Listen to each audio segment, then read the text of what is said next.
only is this a reference or an allusion to a biblical story that's significant, the Cain and Abel story, the story of brothers. We'll talk a lot about brothers in the Bible. We'll talk a lot about family and the relationships within family.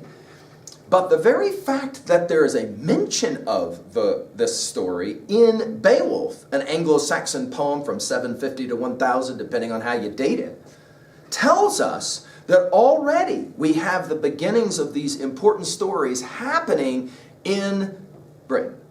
Okay? And we'll talk, obviously, when we talk about Beowulf, we'll talk about why that is very significant.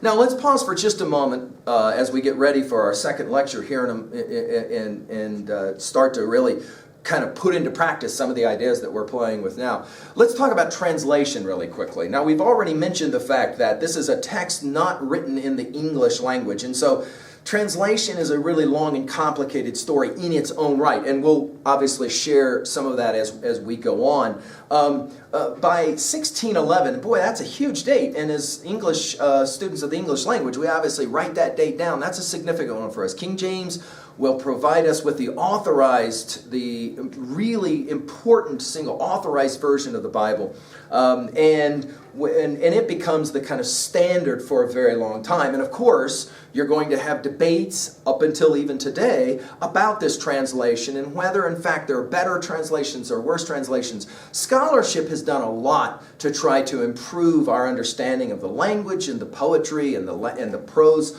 of the Bible. And so we use often other texts, other translations from after 1611. I will be using the Oxford Annotated, actually it's the New Oxford Annotated Bible, the college edition. This is a New Revised Standard version. You can use any text that you want to. If you are going to follow these lectures and you don't have a text, I would recommend that you go online and maybe download the New Oxford Annotated Bible on your device or your phone, simply because there's all kinds of really good essays and footnotes that can help you as you go through the study. And you can obviously follow along better with me and my study as I work through the New Oxford Annotated Bible. Final comments. The real challenge is to actually pick up the book. Now, you'll remember in Francis Bacon's classic essay, Of Studies, that he talks about different ways to read. He talks about tasting a book versus swallowing a book, fully digesting a book. It's a word picture that we have a lot of fun with, obviously, when we study that. But one of the things he says about reading is that you can read by what he calls deputy. That means what we might today call Cliff Notes or Spark Notes or some kind of online summary or something like this. Or let somebody else tell you what the story is about as opposed to reading it for your own.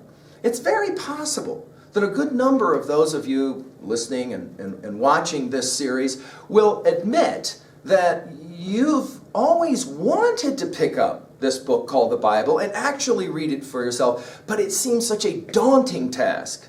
And what if I read it wrong? Or what if I don't understand it entirely correctly? And there can be problems with that. I'm going to challenge you to actually pick up the book and read it.